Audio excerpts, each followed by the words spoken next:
नमस्कार दोस्तों, सावन फार्मेसी में आपका स्वागत है।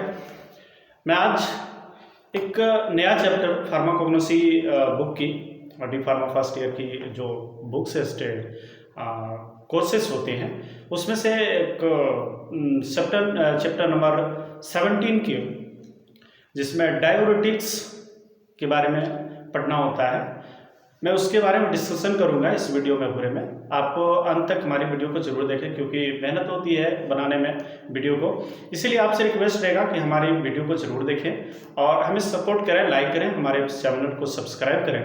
आइए चलते हैं, हम डायूरेटिक्स के बारे में बात करते हैं। डायूरेटिक्स क्या है, ठीक है। तो डायूरेटिक्स उसे कहते हैं ना जिसमें अगर पेशाब नहीं हो रहा है किसी को तो ये सब कुछ दवाएं दी जाती है, तो देने के बाद में वो पेशाब होना शुरू हो जाती है, ठीक है।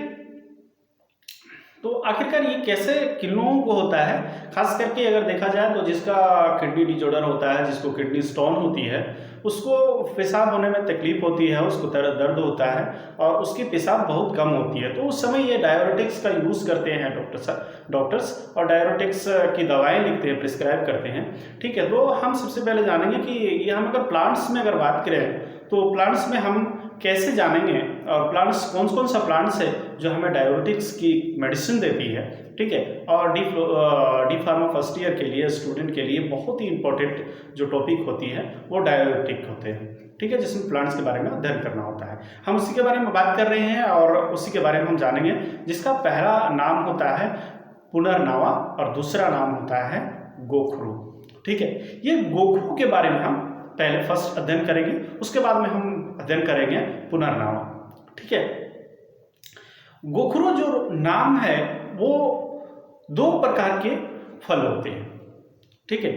ये जो गोखरू जो रहते हैं वो गोखरू दो प्रकार के फल होते हैं। एक छोटा होता है जिसको स्मॉल गोखरू कहते हैं, एक बड़ा होता है फल होता है जिसको हम लार्ज गोखरू कहते हैं, ठीक है।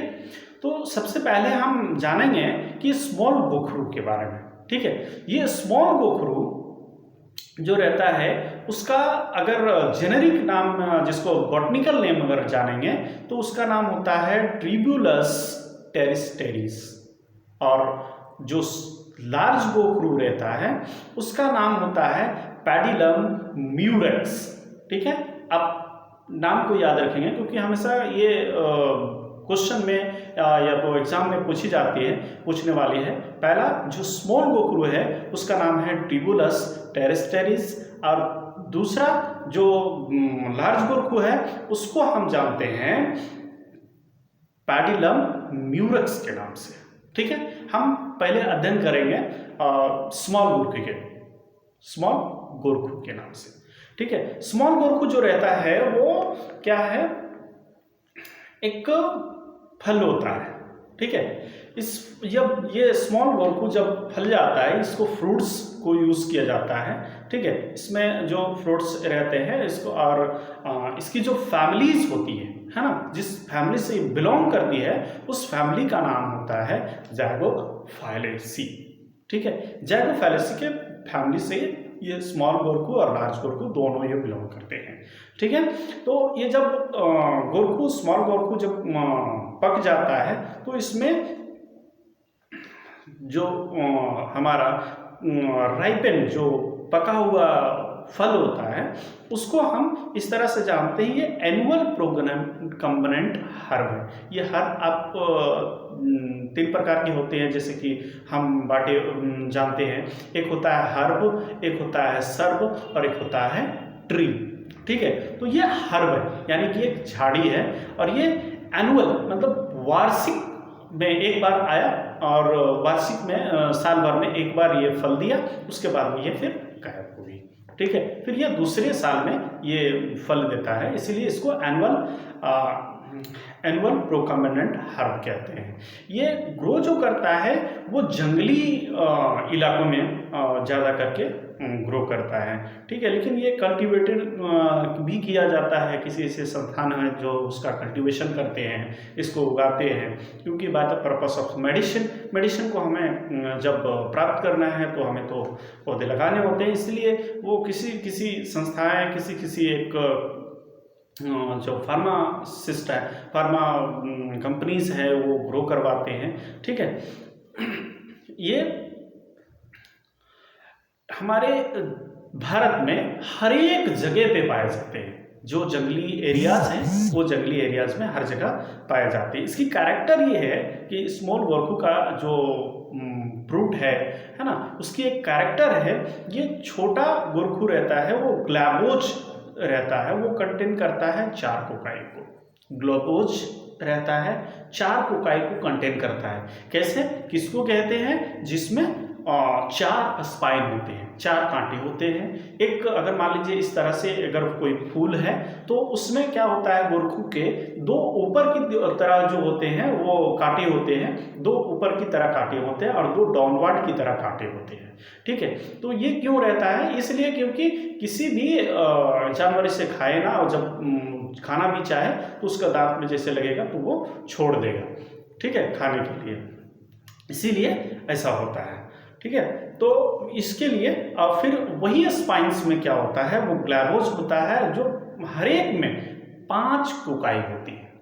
ठीक है, तो स्मॉल गोरखू के पूरा टोटल अगर हम 4 स्पाइन होते हैं, चारों में ग्लैबोज है, उसमें से अगर 5-5 कोकाई होते हैं तो 20 कोकाई, यानी कि एक हमारा स्मॉल गोरखू में 20 कोकाई एक्सक्रेट आउट किया जाता है, हमें प्राप्त होती है ये स्मॉल गोरखू से। ठीक है, और हम इसकी अगर बात करें तो बहुत ऐसे सीड्स हैं। हम ऐसे ही लेक्चर नहीं देते, सबसे पहले मैं अध्ययन करता हूँ उस बुक को, और बुक में आप देख सकते हैं, ये हमारी फोटो है और आपको बढ़िया से देख सकते हैं, ये नहीं है, ये हमारा जो है वो स्मॉल गोरखू का है, ये लार्ज गोरखू का है। ठीक है, अब हम जानेंगे कि केमिकल कंस्टिट्यूएंट क्या रहते हैं। ठीक है, केमिकल कंस्टिट्यूएंट हमें क्या मिलता है ये स्मॉल गोरखू में, तो इसमें एक सैपोनिन का जो रहता है वो केमिकल कंस्टिट्यूएंट रहता है। इसको जब हम हाइड्रोलाइसिस करते हैं by the in the presence of treatment of water के प्रेजेंस में, हम जैसे ही हाइड्रोलाइसिस करते हैं इसको, या तो उसमें क्या होता है, ये जा करके हमको डायोसजेनिन में चेंज हो जाता है। ठीक है, ये डायोसजेनिन में चेंज हो जाता है, कोई कुछ जो होता है रोस्कोजेनिन में चेंज हो जाता है, और कुछ जो कंस्टिट्यूएंट हैं वो जीटोजेनिन में चेंज हो जाता है। ठीक है, इसके और जो 3 जो इसके फ्लेवोन्स होते हैं, ग्लाइकोसाइड्स होते हैं, वो ट्रेस अमाउंट्स ऑफ एल्कोलाइड्स में भी पाए जाते हैं, और कुछ फिक्स ऑयल्स भी ऑयल को फिक्स करने के लिए कुछ ऐसे प्रोडक्ट्स हमें वहाँ से एक्सक्रेट आउट होता है, जिसको ऑयल्स को फिक्स करने के लिए, फिक्स ऑयल्स के लिए भी यूज़ होता है। और इसमें पोटेशियम नाइट्रेट, ठीक है, नाइट्रेट भी पाया जाता है। ये हमारा स्मॉल गोरखू का एग्जाम्पल था। इसको अगर हम बात किया जाए तो इसको लास्ट में हम बता देंगे कि इसकी ट्रीटमेंट क्या है, लेकिन अब हम चलते हैं लार्ज गोरखू के बारे में जानते हैं। ठीक है, लार्ज गोरखू जो होता है हमारा, वो सोर्स उसका होता है कि हम कहाँ से इसको पाए जाते हैं। ये हमारा जो बॉटनिकल नेम है उसका होता है पैडिलम म्यूरेक्स, और जो फैमिलीज होती है वो पैडिलिएसी की फैमिली से बिलोंग करती है। ठीक है, ये पैडिलिएसी की फैमिली से बिलोंग करती है। अगर मैंने इसका फैमिली अगर लार्ज गोरखू का मैंने बताया होगा तो वो गलत हो सकती है, क्योंकि इसकी जो फैमिलीज होती है वो पैडिलिएसिस की फैमिलीज है। ये प्लांट जो होता है सक्रेमेंट हर्ब होता है। ये किसी भी चीज़ को अगर जहाँ प्लांट होती है, कोई भी चीज़ अगर चाहती है जो इसको न्यूट्रिएंट्स चाहिए, वो सक कर करके अपना न्यूट्रिशन को लेकर के, जो लार्ज गोरखू होते हैं वो सक करके अपना न्यूट्रिशन लेकर के उस चीज़ को छोड़ देती है। किसी भी कीट हो, पतंग हो, इस कीट वगैरह जो रहता है, जो होता करता है, उसी की चीज़ को सक कर करके उसका न्यूट्रिएंट लेकर के उसको छोड़ देता है। ये लार्ज गोरखू का अपना कैरेक्टर है। और ये जो होता है वो ये भी एनुअल प्लांट है, ये साल भर में एक ही बार फल देता है। ठीक है, इसको हम कहते हैं this is the annual succulent herb. ठीक है, ये हमारे भारत के हर एक क्षेत्रों में ग्रो किए जाते हैं। ये रूरल क्षेत्र में ग्रो किए जाते हैं और हमारे शहरी क्षेत्रों में या जंगलों में भी ग्रो किए जाते हैं, या इसकी कल्टीवेशन भी होती है। ठीक है, और लार्ज गोरखू में जो हमारा जो फल होता है वो पकने के बाद में ही उसको हम इस्तेमाल करते हैं। इसके जो कैरेक्टर होते हैं पौधे के, जो लार्ज गोरखू के उसके पौधे के जो अगर कैरेक्टर की बात करें तो वो कैरेक्टर जो होता है वो पिरामिडल इन शेप होता है। ठीक है, वो पिरामिडल आप जानते होंगे ऐसे करके होते हैं पिरामिडल, तो वो पिरामिडल शेप के होते हैं और इसके साथ में 4 साइडेड होते हैं। ठीक है, इसके 4 साइडेड होते हैं पिरामिडल के। और इसका जो फ्रूट जो रहता है ना, जो वहाँ से फ्रूट बनता और ऐसे करके ऐसे फ्रूट बना और ऐसे करके घूम करके ऐसे करके अपेक्स से सर, तो ये इसको कहते हैं टैपरिंग। ये टेढ़ा हो जाता है और टेढ़ा होकर के फिर ये अपेक्स में ऊपर की ओर आता है। ये फ्रूट जो रहता है उसके पास में ना ही सेपरेट किया हुआ कोकाई रहता है। मैंने आप गौर करें कि मैंने जो फर्स्ट में बताया था कि स्मॉल गोरखू में एक एक स्पाइन का जो ग्लैबोज होते हैं उस ग्लैबोज में 5 कोकाई होते हैं। ठीक है, लेकिन इसमें जो स्पाइन्स होते हैं वो 4 होते हैं, लेकिन ये चारों एंगल्स में डिवाइडेड होते हैं। ठीक है, 4 एंगल्स में डिवाइडेड होते हैं और इसके में कोई कोकाई नहीं होता है, सिर्फ स्मॉल गोरखू में ही कोकाई पाए जाते हैं। अब हम ट्रीटमेंट की अगर बात करें तो ट्रीटमेंट में हमारा होता है कि अगर लार्ज गोरखू की हम बात करें तो लार्ज गोरखू में डिमलसेंट यूज़ किया जाता है। ठीक है, अब डिमलसेंट के बारे में अगर आप ज़्यादा जानकारी जानना चाहते हैं तो हमारे दूसरे लेक्चर में आपको जानना होगा, जो डिमलसेंट के बारे में मैंने पढ़ाया है और वीडियो बनाई है उसमें आप देख सकते हैं। ठीक है, डाययूरेटिक्स आप जान ही रहे हैं। डाययूरेटिक्स मतलब जो अगर पेशाब कम हो रही है तो उसको पेशाब को बढ़ाया जाता है, उसी को कहते हैं। और एज ए लाइक टॉनिक उसको कहते हैं जब किसी को मलेरिया वगैरह हो जाती है तो उसको प्रोफाइलैक्सिस के लिए कुछ टॉनिक दी जाती है, सप्लीमेंट दी जाती है, उसको कहते हैं टॉनिक। ठीक है, उस टॉनिक में भी इसका स्मॉल गोरखू का इस्तेमाल किया जाता है। ठीक है, और लार्ज गोरखू का इस्तेमाल किया जाता है टॉनिक में। लेकिन स्मॉल गोरखू की अगर बात की जाए तो स्मॉल गोरखू को डाययूरेटिक्स में भी यूज़ करते हैं, जो पेशाब कम हो रही है उसको देने के बाद में ज़्यादा पेशाब होती है उसमें यूज़ किया जाता है। किडनी स्टोन हो जाती है तो उसमें कम होती है पेशाब तो उसमें भी यूज़ किया जाता है। और इसको ट्रीटिंग किया जाता है जब उसका किडनी डिसऑर्डर होती है तो वही। और इसको एफोरोडिसिक में भी यूज़ किया जाता है। ठीक है, अब हम दूसरा जो लेकर के आएंगे और दूसरा अगर हो जाती है तो ठीक है, मैं इस चैप्टर को अपलोड करूँगा। और जो हमारा दूसरा जो टॉपिक है डाययूरेटिक्स में दूसरे जो प्लांट्स के बारे में पढ़ना होता है वो हमारा होता है पुनर्नवा। पुनर्नवा का आपको पिक्चर आप दिखा सकते हैं, मैं आपको दिखा देता हूँ। ये पुनर्नवा का पिक्चर है, ये देख रहे हैं, ये आपका पुनर्नवा का फोटोज है। ठीक है, अब इसमें जो है हमको जो पढ़ना होता है पुनर्नवा, अगर वीडियो थोड़ा सा लंबी होगी हो सकता है और नहीं हो पाएगी, अगर स्पेस होता है तो फिर हम दूसरे वीडियो को अपलोड करेंगे पुनर्नवा के नाम से, लेक्चर 2 चैप्टर 15 की, चैप्टर 17 की लेक्चर नंबर 2 को अपलोड करेंगे। देखते हैं अगर हो जाता है तो ठीक है। तो इसका पुनर्नवा का जो अगर हम बात करें तो पुनर्नवा को हम दूसरा जो सिनोनिम्स है उसको हॉगवीड्स के नाम से जानते हैं। ठीक है, हॉगवीड्स इसका सिनोनिम्स है। किसी को कहीं पुनर्नवा के नाम से जाना जाता है, कहीं कहीं हॉगवीड्स के नाम से जाना जाता है। ये इसका जो पुनर्नवा का जो पाया जाता है सोर्सेज जो होते हैं वो प्लांट जो रहता है बोरहाविया डिफ्यूजा। ठीक है, इसका बॉटनिकल नेम अगर बोला जाए तो बोरहाविया डिफ्यूजा के नाम से जाना जाता है। और इसकी फैमिली जो होता है नेक्टाजिनेसी। ठीक है, नेक्टाजिनेसी इसका फैमिली का नाम है, इसकी फैमिली नेक्टाजिनेसी से बिलोंगिंग करती है। ये कंसिस्ट करता है या तो फ्रेश और ड्राई प्लांट होते हैं जिसको बोरहाविया डिफ्यूजा के नाम से जाना जाता है। ठीक है, बॉटनिकल नाम में। ठीक है, और जियोग्राफिकल अकरेंस में अगर बात की जाए तो जो कहाँ कहाँ ये पाए जाते हैं, हमारे कितने कितने शहरों में पाए जाती है, तो ये मोस्टली जो रहते हैं वो रेनी सीजन में ज़्यादा ग्रो करता है। ठीक है, जब बरसात होती है, बरसात के महीने में ज़्यादा करके ये थ्रू आउट पूरे हमारे इंडियाज़ के में जिसको हम कहते हैं it grow through out the India's, है ना, इंडिया के हर एक कोने में ये पाए जाते हैं। ठीक है, स्पेशली जो होता है वो ड्यूरिंग किस सेशन में, रैनी सीजन जिसमें बरसात होती है उस समय। ये पेरेनियल हर्ब है, ये वार्षिक में 2 बार देते हैं, अपना फूल प्रोवाइड करता है, फल को प्रोवाइड करता है, इसीलिए इसको पेरेनियल वर्ड बोलते हैं, पेरेनियल हर्ब होते हैं ये। और इसकी जो अगर कैरेक्टर की बात करें तो प्लांट जो रहता है वो पब्लेसेंट जो रहते हैं, पब्लेसेंट और नियरली ग्लैब्रस होते हैं।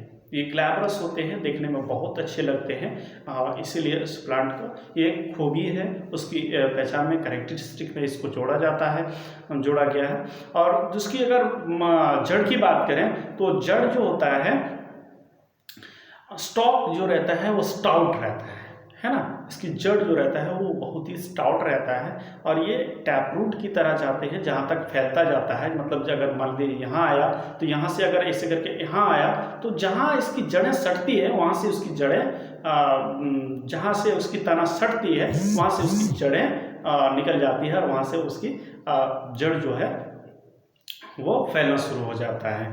ठीक है, और ये फ्यूजिव फॉर्म और टैपरिंग इसको वर्ड से जाना जाता है, इसके रूट्स को। जिसके स्टेम की अगर बात करें तो प्रोस्टेट ये प्रोस्टेट की तरह होते हैं और ये स्टैंडिंग बढ़ते जाते हैं। ठीक है, और ये सिलेंडर लाइक जो होते हैं वो थिकेंड होते हैं, उसमें नोड्स होता है। सिलेंडर लाइक आगे जाकर के छोटा सा हुआ, सिलेंडर लाइक मोटा आगे बढ़ा और वहाँ पे नोड्स हुआ उसका, वहाँ से लिप्स वगैरह निकलना शुरू होता है। ये जो अगर लिप्स की बात करें तो ये अनइक्वल इन पेयर होता है। ठीक है, और पेयर में नहीं होते हैं, कभी 2 पत्ते निकले, कभी 3 पत्ते निकले, है ना, कभी 4 पत्ता निकला। ये अनइक्वल, मतलब इक्वल ही नहीं होता है। उसके पत्ते भी जो साइज होते हैं वो पेयर नहीं होते हैं। ठीक है, और इसके जो ऑब्लेट रहते हैं, जो पत्ता का ये रहता है किनारा रहता है वो राउंडेबल होता है ना। उसकी जो अपेक्स रहता है, जो ऊपर किनारा जो रहता है ना, जो पत्ता की अगर मान लीजिए इस तरह से, इसको अपेक्स बोलते हैं पत्ते को, तो उसका जो पत्ता है उसमें मार्जिन रहता है, पूरे में मार्जिन रहता है। और उसकी पिटियोल जिससे पत्ता को टंगा हुआ रहता है, मान लीजिए बीच में ऐसे करके ऐसे पत्ता निकला हुआ है तो उसको पिटियोल बोलते हैं, इस डंडी को। तो उसको पिटियोल जो रहता है वो सिलेंडर जैसा रहता है, उसमें भी फ्लूइड्स जाने के लिए, उसका न्यूट्रिशन वगैरह पौधे के लिए जाने के लिए रहता है, वो लॉन्ग होते हैं, लंबे होते हैं। ठीक है, फ्लावर की बात करें तो ये स्मॉल होते हैं और पिंकिश रेड कलर का होता है और कलर जो होता है अम्बलेस रहता है।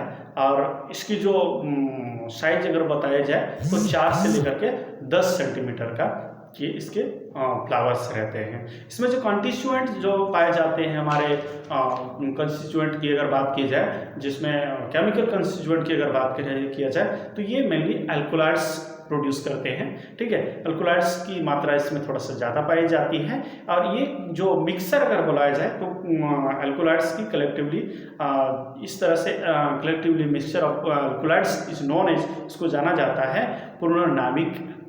ठीक है, इसके जो केमिकल कंस्टिट्यूएंट की अगर मिक्सचर अल्कोलाइड्स जो मिक्सचर होता है उसको पुनर्नाविक कहते हैं। ठीक है, जो और दूसरा जो स्टेरॉल्स होते हैं, स्टेरॉल्स जो उसको कहते हैं अल्फा एंड बीटा सिस्टोरॉल।